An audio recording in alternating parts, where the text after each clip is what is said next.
ముఖ్యంగా నన్ను గుంటూరులో చూసుకుంటే కనుక తెలుగుదేశం పార్టీకి సంబంధించిన వ్యక్తి ఏ విధంగా మహిళని బట్టలు క్లీన్ చేసి ఏ విధంగా అమ్మాయి ఎంత ఇబ్బంది పడితే కూడా కనీసం 3-4 రోజుల తర్వాత కానీ ఇది ప్రజల్లోకి వెళ్ళి వైఎస్ఆర్ కాంగ్రెస్ పార్టీ వాళ్ళంతా కూడా ఉద్యమం చేస్తే కేసు పెట్టారు తప్ప, లేకపోతే కనుక కాంప్రమైజ్ చేసే విధంగా ఈ కేసుని వాళ్ళు నీరు కార్చడానికి ప్రయత్నం చేశారు. ఒక మహిళా హోమ్ మినిస్టర్ అయి ఉండి మహిళలకి భద్రత లేకుండా మహిళలకి ఎవరికైనా ఇబ్బంది జరిగితే వెళ్ళి కనీసం కలిసే పరిస్థితి కూడా లేదు. ఆ ఊరికే జగన్మోహన్ రెడ్డి గారిని వైఎస్ఆర్ కాంగ్రెస్ పార్టీ వాళ్ళ నాయకుల్ని వాళ్ళని తిట్టడానికి హోమ్ మినిస్టర్ శాఖ తీసుకున్నాం తప్ప లా అండ్ ఆర్డర్ కానీ అదేవిధంగా మహిళా భద్రత కానీ ఎక్కడ కూడా చూసిన పరిస్థితి లేదు. చాలా బాధాకరం కూడా. నాకు తెలిసి హోమ్ మినిస్టర్ రాజీనామా చేయాలి. ఎందుకంటే ఇటువంటి సంఘటనలు జరుగుతున్నందుకు హోమ్ మినిస్టర్ రాజీనామా చేయాలని మాత్రం నేను డిమాండ్ చేస్తాను. అక్కడ మహిళ మళ్ళీ ఎమ్మెల్యే కూడా మహిళనే. ఆమె కూడా చూశారు కదా ఏ విధంగా అంబట్రాంబాబు ఇంటి మీద దాడి ఏ విధంగా చేసిందో.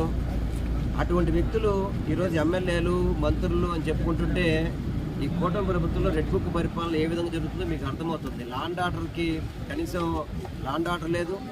అదేవిధంగా ఈరోజు ఈజీ డూయింగ్ బిజినెస్లో కూడా 8వ స్థానానికి పడిపోయింది రాష్ట్రం. చెప్పుకోవడానికి ఊరికే వీళ్ళు ఫారెన్లకు కోట్లు వేసుకొని సూట్లు వేసుకొని డబ్బులు బొక్క పెడతారు తప్ప ఆంధ్ర రాష్ట్ర ప్రజలు డబ్బుతో విలాసాలు చేస్తారు తప్ప ఎక్కడ కూడా ఈ ఆంధ్ర రాష్ట్రానికి అభివృద్ధి కానీ సంక్షేమం కానీ శాంతి భద్రతల విషయంలో కూడా పూర్తిగా విఫలమయ్యారు మాత్రం మీ ద్వారా నేను తెలియపరుచుకుంటాను.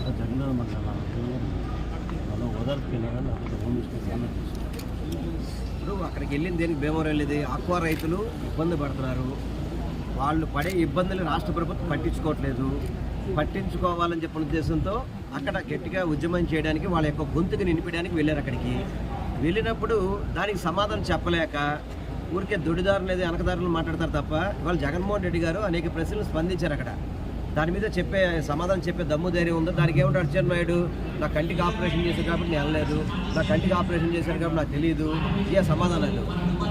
అంటే మన శాఖ మంత్రికి కంటికి ఆపరేషన్ చేస్తే ఆ శాఖ అంతా డమ్మీ అయిపోతుందా? ఆక్వా రైతులంతా కూడా అలో లక్ష్మణ అని చెప్పని బాధపడుతుంటే వాళ్ళకి చెవితోడుగా వాళ్ళకి దగ్గర తోడుగా ఉండాల్సింది ప్రభుత్వాలు. ఒక్కొక్క రైతులనే గాలికి వదిలేసినాయి, రైతులందరూ కూడా గాలికి వదిలేశారు. ఇది యాక్చువల్గా రైతుల ప్రభుత్వం అని చెప్పని గతంలో ఎన్టీ రామారావు గారు చెప్పేవాళ్ళు. ఇది రైతులకి దగా చేసే ప్రభుత్వం మాత్రం నేను ఈ కూటమి ప్రభుత్వం అనేది మీకు మీ ద్వారా నేను తెలియపరుస్తాను. చూశారు కదా ఇప్పుడు జగన్మోహన్ రెడ్డి గారు ఒక మాజీ ముఖ్యమంత్రిగా ప్రజాదరణ కలిగిన నాయకుడు. ఆయన ఎక్కడికి బయటకు వచ్చినా కానీ వేల మంది జనాలు వచ్చేస్తుంటారు ఆయనకి భద్రత సరైన భద్రత కల్పించకుండా ఆయనకి అనేక ఇబ్బందులు పడే విధంగా ఆయన బయటకు వస్తే జనాలు వచ్చేస్తారు కాబట్టి బయటికి రాకుండా ఉండడానికి ఏదో చేస్తారు. ఏం చేసినా కానీ ప్రజలే భద్రతగా ఉంటాం, పార్టీ నాయకులందరూ కూడా ఆయన కాపాడుకుంటాం. వీళ్ళు భద్రత ఇచ్చినా ఇవ్వకపోయినా జగన్మోహన్ రెడ్డి గారు ప్రజల్లోకి వస్తారు, ఆయన మేము కాపాడుకునే బాధ్యత మాది. అదే కదా జగన్మోహన్ రెడ్డి గారేమో మెడికల్ కాలేజీలు కడితే అది ప్రైవేటీకరణ చేస్తూ ఉంటారు, కోర్టులు కడుతుంటే ప్రైవేటీకరణ చేస్తుంటారు. రేపొద్దున కూడా మొన్న నేను ఇందాక ఎక్కడ సోషల్ మీడియాలో చూశాను, ముఖ్యమంత్రి కూడా పీపీపీ మూడ్లో పెడతారేమో అని చెప్పని, ముఖ్యమంత్రిని మంత్రులను కూడా పీపీపీ మూడ్లో పెడతారని చెప్పని ఆలోచన చేస్తారని చెప్పని ప్రజలు జోక్ చేసుకున్నారు. అంటే ప్రభుత్వ సొమ్ముని ప్రజలకి వాళ్ళ బినామీలకి దారాదత్త చేయడానికి పీపీపీ అనేది చేస్తారు. కాబట్టి దానికి తప్పకుండా ఏదైతే వీళ్ళు అన్యాయంగా ప్రభుత్వ ఆస్తుల్ని వాళ్ళ బినామీలకు అప్పచెప్తే మాత్రం తప్పకుండా మేము ఉద్యమం ద్వారా దాన్ని ఆపుకుంటే అవసరమైతే కోర్టులకు వెళ్తాము. అనేక ఏ చర్యలు తీసుకోవాలో మేము సిద్ధంగా ఉన్నాం కూడా తెలియపడుతుంది. పవన్ కళ్యాణ్ గారు కొన్నిటి మీద ప్రశ్నిస్తారు. ఎందుకంటే జగన్మోహన్ రెడ్డి గారు వైఎస్ఆర్ కాంగ్రెస్ పార్టీని మాత్రం ప్రశ్నించడానికి పార్టీ పెట్టాడు తప్ప మిగతా వాటికి ప్రశ్నించే ధైర్యం లేదు, దమ్ము లేదు. ఇప్పుడు గతంలో ఆయన 2019 తర్వాత 24 ముందు అమరావతి రైతుల దగ్గరికి వెళ్ళి ఏం చెప్పి పెరుగన్నం తిన్నాడు. వాళ్ళు పెట్టిన పెరుగన్నం కూడా తిన్నాడు. అక్కడ పెరుగన్నం తిన్న విశ్వాసం కూడా లేదు ఆయనకి. ఆ రోజు ఈ రాజధాని కొంతమందికి చెందింది, ధనికులకి చెందిందని చెప్పిన వ్యక్తి ఈరోజు అదే అమరావతికి అదే రైతులు ఇబ్బంది పెడుతుంటే కనీసం మాట్లాడే పరిస్థితి లేదు. ఎప్పుడల్లో చిన్న ఘటన జరిగితే కారులో ఓపెన్ టాప్ మీద వెళ్ళిపోయి గొడవ చేసిన వ్యక్తి ఈరోజు రైతుల భూములు బలవంతంగా లాక్కుంటున్నా సరే మాట్లాడే పరిస్థితి లేదు. ఆయన పవన్ కళ్యాణ్ ప్రశ్నించడానికి కాదు, ప్యాకేజీ పెట్టుకోవడానికి పార్టీ పెట్టుకున్నాడు. ఉమ్మడి ప్రకాశం జిల్లా ఆర్యవైశ్య ఆత్మీయ సమ్మేళనానికి పెద్దలు మా ఆర్యవైశ్య డైనమిక్ లీడర్ ఎల్లంపల్లి శ్రీనివాసరావు గారు, అదేవిధంగా అన్న రాంబాబు గారు, గుబ్బా చంద్రశేఖర్ గారు, రేబాల శ్రీనివాసరావు గారు, మిట్టా కరుణాకర్ గారు, పానుగంటి చైతన్యం, అందరూ కూడా ఈ కార్యక్రమానికి విచ్చేసేందుకు వాళ్ళందరికీ ప్రత్యేక ధన్యవాదాలు తెలుపుతూ, మీడియా మిత్రులకు కూడా ప్రత్యేక ధన్యవాదాలు. మొట్టమొదటి నుంచి ఒంగోలులో మీడియా మిత్రులు అందరూ కూడా నన్ను ఒక సొంత ఫ్యామిలీ మెంబర్ లాగా అందరూ కూడా సపోర్ట్ చేస్తూ ఉంటారు. మీ అందరికీ కూడా ప్రత్యేక ధన్యవాదాలు తెలుపుతూ, వాస్తవంగా మేము పార్టీ ఆఫీస్లో ఒక 50 మందితోనో 100 మందితోనో పెడదాం మీటింగ్ అనుకున్నాం. యాక్చువల్గా మీ అందరికీ తెలుసు ఆర్యవైశ్య పార్టీ ఆఫీస్కి రావటం ఎంత ఇబ్బందో. కానీ ఈరోజు మా ఎలంపల్లి సీనన్న కానీ అన్నారాంబాబు కానీ అంత పెద్దలు వస్తున్నారని ఒక్క పిలిపించానంతే. నేను ఊహించిన 3 సార్లు నేను భోజనాలు కూడా పెంచాల్సిన పరిస్థితి వచ్చింది. అంటే మీరందరూ గమనించాలి, ఈ రాష్ట్రంలో ఆర్యవైశ్యులు ఈ కూటమి ప్రభుత్వానికి ఎంత వ్యతిరేకత ఉన్నారు. ముఖ్యంగా ఆర్యవైశ్యుల మీద దాడులు ఈ 2 సంవత్సరాల్లో ఏ విధంగా జరిగా మేమంతా కూడా చూపించడం జరిగింది. అంతేకాదు ఆర్యవైశ్యులు ఎవరన్నా గొంతెత్తి మాట్లాడాలంటే దొంగ కేసులు పెట్టే పరిస్థితి. ముఖ్యంగా నేను ఈ ఆర్యవైశ్య మహాసభ పెద్దలకు కానీ, టీజీ వెంకటేష్ గారికి కానీ, మరియు ఈ సత్రాల వాళ్ళకి కానీ మొత్తానికి చెప్తా ఉన్నా, మీ ఇష్టానుసారంగా ప్రవర్తిస్తున్నారు. ఆర్యవైశ్యుల రాష్ట్ర అధ్యక్షుడు కావాలంటే టీడీపీ వాడి సపోర్ట్ ఎమ్మెల్యేలు కావాలా, ఒక చిన్న పదవి కావాలంటే ఎమ్మెల్యే లేకుండా ₹1,00,000 డబ్బులు కావాలా. ఎంత దుర్మార్గంగా వ్యవహరిస్తున్నారు ఇవాళ. ఈ యొక్క స్పందనకి కారణం, ఏకైక కారణం నేను చెప్తున్నా, మీరు నిరంకుశంగా వైఎస్ఆర్ పార్టీ అంటే ఒక్క పదవి కూడా మీరు ఇవ్వకుండా దూరంగా పెడుతున్నారు. రానున్న రోజుల్లో సీనన్న ఆధ్వర్యంలో ఖచ్చితంగా మేము ఇంకొక ఆర్యవైశ్య మహాసభ పెట్టి, ఇవాళ నేను అనుకుంటే 56 జిల్లాల 56 మండలాల అధ్యక్షుడు ఈరోజు ప్రకటించగలను. అధ్యక్షుడు కూడా ప్రకాశం జిల్లా అధ్యక్షుడు ఇవాళ ప్రకటించగలను. కానీ మీకు కూడా పద్ధతి మార్చుకోండి. మార్చుకోకపోతే మాత్రం మొట్టమొదటిగా ప్రకాశం జిల్లా నుంచి ఆర్యవైశ్య సమ్మేళనం జరిగింది. ఆర్యవైశ్య మహాసభకు కూడా 56 మండలాధ్యక్షులు వేసి, జిల్లా అధ్యక్షుడు కూడా వేసి మా పెద్దలందరూ కూడా సమర్పించడానికి వెనకాలను. దయచేసి మీరు టీజీ వెంకటేష్ గారికి ప్రత్యేకించి చెబుతున్నా, టీడీపీ ఎమ్మెల్యేల దగ్గర లెటర్ తెచ్చుకున్న వాళ్ళకే పదవులు ఇస్తానని మాట్లాడితే మాత్రం మర్యాద ఉండదు. ఇంకొకసారి మీ సత్రాలు ఇచ్చిన వాళ్ళకే ఇవ్వటం మీ తొత్తులాగా అన్నిటికీ మీరు వాడుకుంటున్నారు. ఒక పద్ధతిగా మీరు పోయి వైఎస్ఆర్ పార్టీ వాళ్ళకు కూడా మీరు ప్రాధాన్యత ఇవ్వకపోతే రానున్న రోజుల్లో మేము కూడా ఏం చేస్తామనేది తెలియపరుస్తున్నాం. ముఖ్యంగా ఉమ్మడి ప్రకాశం జిల్లా ఆర్యవైశ్య సోదరుల మనందరికీ కూడా ఎప్పుడు నేను రుణపడి ఉంటాను.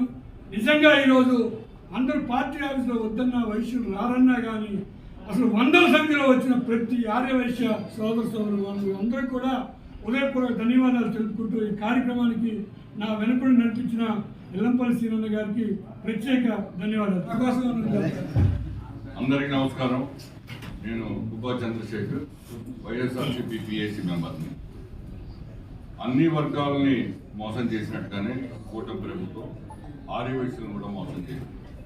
ఎంత మోసం చేసింది అనే దానికి ఉదాహరణ ఈ 2 సంవత్సరాల్లో జరుగుతున్న కార్యక్రమాలు చూస్తేనే మనకు అర్థమవుతుంది. ఆర్యవైశ్యుల్లో వస్తున్న స్పందన చూస్తే ముఖ్యంగా ఈరోజు ఒంగోలు పార్టీ ఆఫీసులో ఇంతమంది వచ్చారు అని అంటే మీరు అందరూ అర్థం చేసుకోవాలి. ముఖ్యంగా అన్ని వర్గాలను ఎట్లా మోసం చేశారనేది మీకు ఇంతకుముందు గతంలో నేను ఆంధ్రప్రదేశ్ పబ్లిక్ సర్వీస్ కమిషన్ మెంబర్గా చేశాను. అప్పుడు ఏం చెప్పేవాళ్ళు అంటే చంద్రబాబు గారు వస్తే జాబ్ అనేవాడు, బాబు వస్తే జాబ్ అన్నారు. నెక్స్ట్ డే ఆయన ప్రమాణ స్వీకారం చేసిన నెక్స్ట్ డే మాకు వచ్చిన సర్క్యులర్ ఏంటి అని అంటే no notification till further orders అని ఇచ్చారు.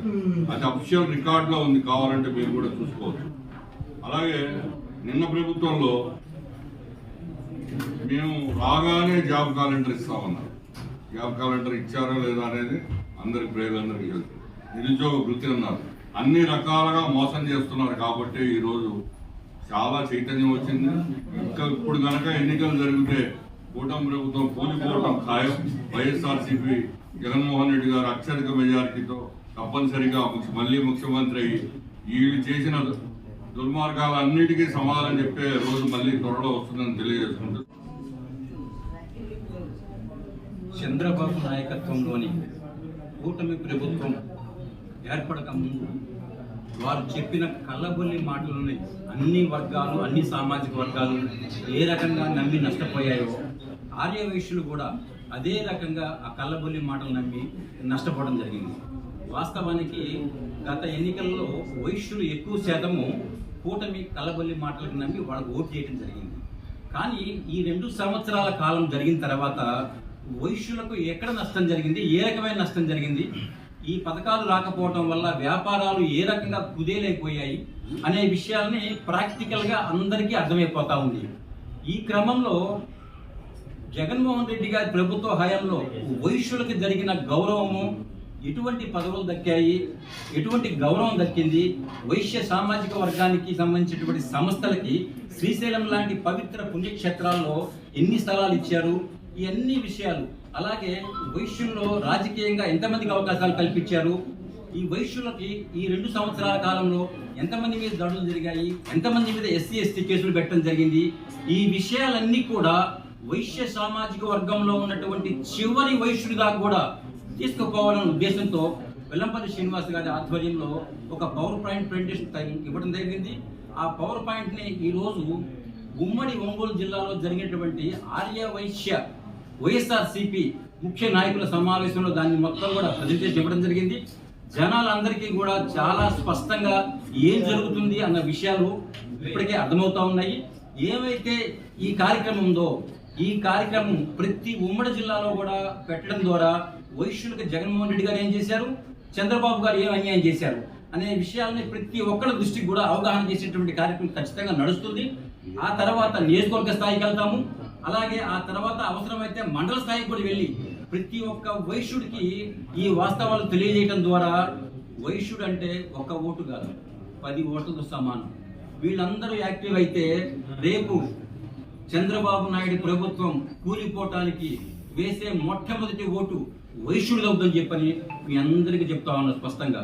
రాబో కాలంలో వైశ్యులందరూ కూడా జగన్మోహన్ రెడ్డి వెంట నడుస్తారని చెప్పని, ఆయన అండగా ఉంటారని, వాళ్ళకి జగన్మోహన్ రెడ్డి గారు అండగా ఉంటారని చెప్పని ఈ సందర్భంగా మీ అందరికీ తెలియజేస్తున్నాను. Thank you.